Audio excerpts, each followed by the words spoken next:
Ayan, so right mga Oragon. So magandang araw. So bali, nakabalik naman tayo dito sa ginagawa natin. Umpisa na naman tayo ng trabaho. Another work na naman tayo ng 2025.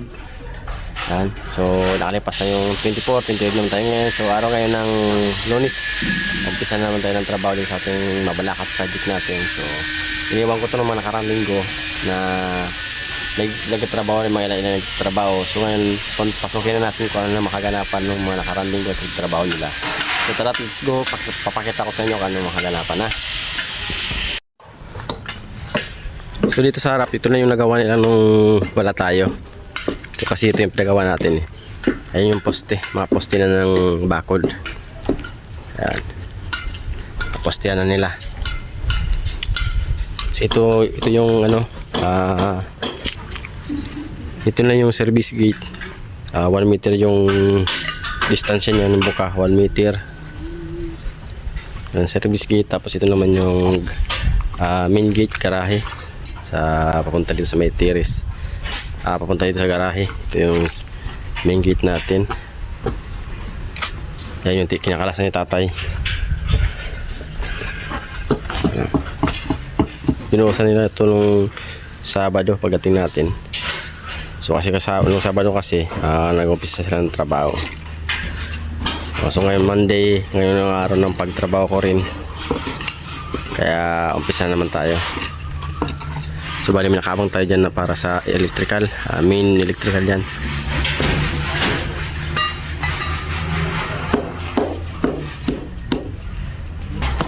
So tapos dito yan yung pagplastira nila. Bali pinapatibag ko na yung taas na yun dahil dapat flat lang yun sa taas na yun. Tapos dito pinatibag ko na rin. Yan. Pinatibag ko na rin yun dito. Dito mayroon pa, hindi pa natin natibag. So doon titibagin pa.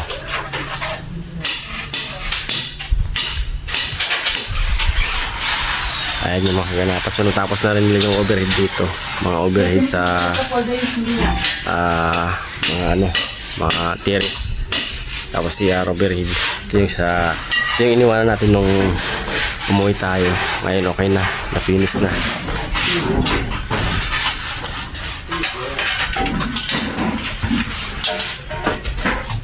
Tapos dito, ito na yung ginawa nila na septic tank. Kaya pinapalastira na Chris. So yung lalim niya 240, yung haba 250, tapos yung lapad at 120.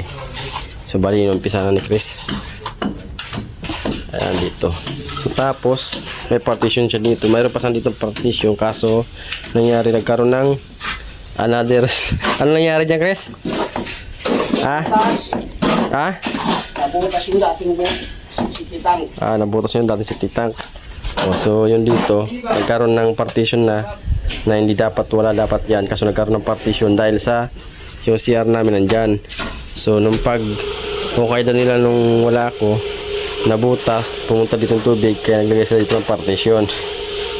Ayan, kaya dahil ang ganda na daw yung yung pinaka ng ibak, kaya yung partition na nilagay nila, yun ang ginawa nila isla para din na umamoy. Kaya nagkaroon ng ganyan. Tapos dito kasi yung lakas na ng leak, tinikit kasi sa sa dating CR natin na pansamantagal. So ngayon na inumpisa na ni Chris na pagdadahan.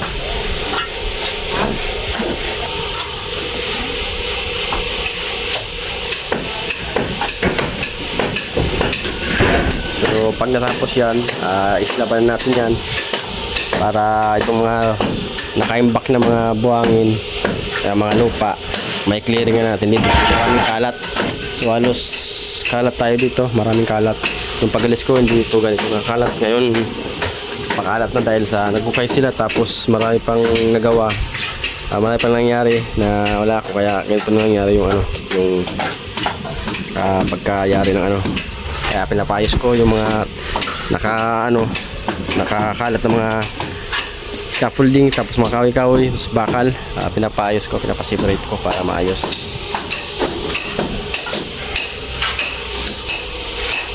Pinapayos ko dito kay Jeremy.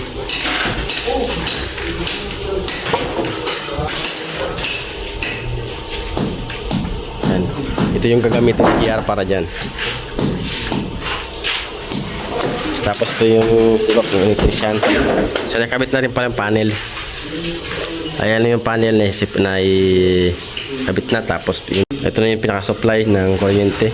Yan. So 1-in-1/2 yung laki ng ating tubo na PVC.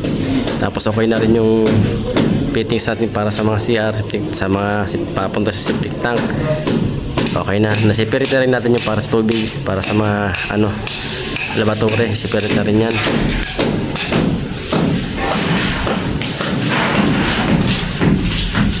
Yan, tapos dito inaayos na rin ni Doms yung sa gate valve niya, tapos sa laboratory pinaplastiran niya.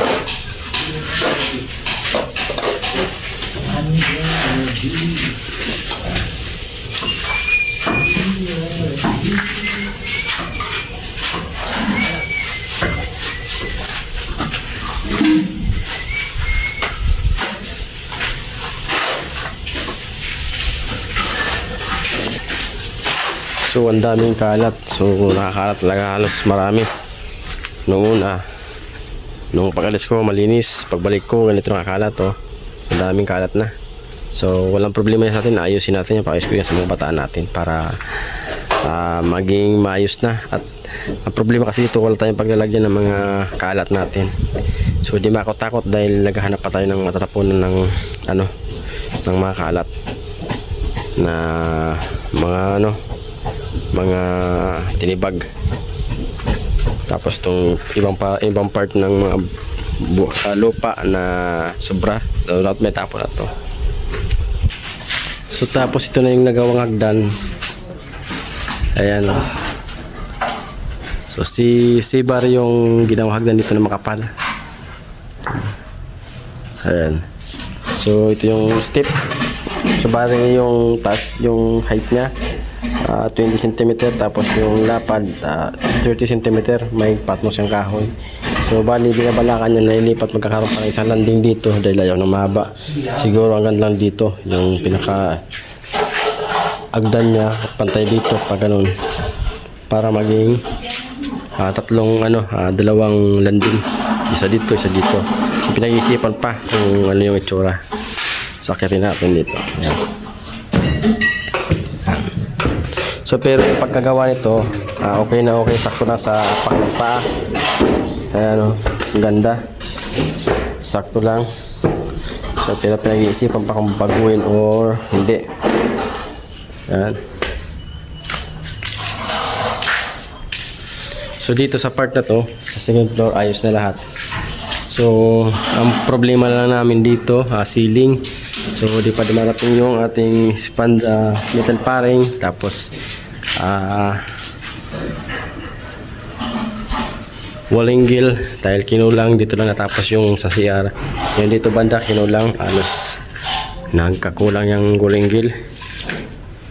Okay, dito lang nailagay. So yan na lang, bali tapos na rin dito. Ito na lang yung makulang, pintura, pintuan, tiles, yun na lang kulang dito. Tapos okay na. Tiles dito sa CR, laboratory, lababo, laboratory, baul. Yung mga mga fittings na lang dito sa CR, yun lang kulang. Dito okay na. Tapos dito yung hamba pa dito sa may tiris. So dito tayo.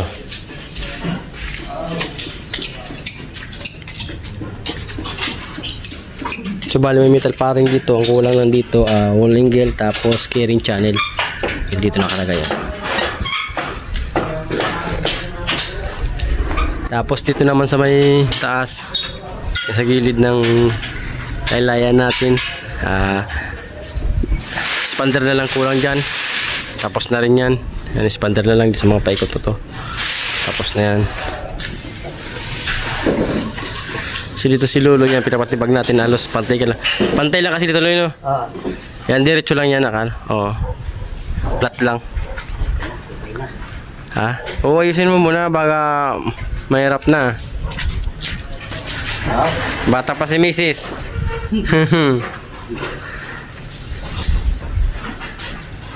Okay na. So, yan, inayos na nila dyan. Pati rin to, ganun din. Tiba green yan. Para magplat lang dahil yun ang nakasad sa plano. Paplat lang natin.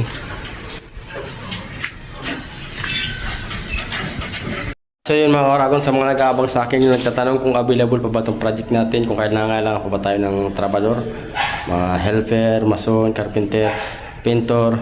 So pasensya na kayo, hindi na tayo naghahanap dahil patapos na rin to at wala na.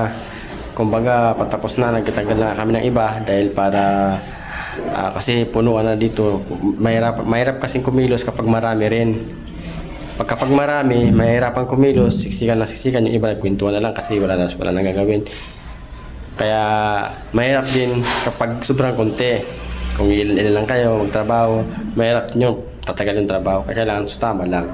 Kaya ngayon, sa mga followers ko, subscriber ko dyan na nagtatanong sa akin, lalo sa Facebook page natin, marami nagtatanong sa akin na kung kailangan ko ba dito. So hindi na tayo nangangailangan ng mga tao dito mga Oragon, kasi patapos na rin ito. Ayan. So sana pagpalain pa tayo ng Panginoon na magkaroon tayo ng isang project sa sunod o balay natin kayo makuha ko. Kaya ayan, abang-abangan nyo lang sa next video ko, ano?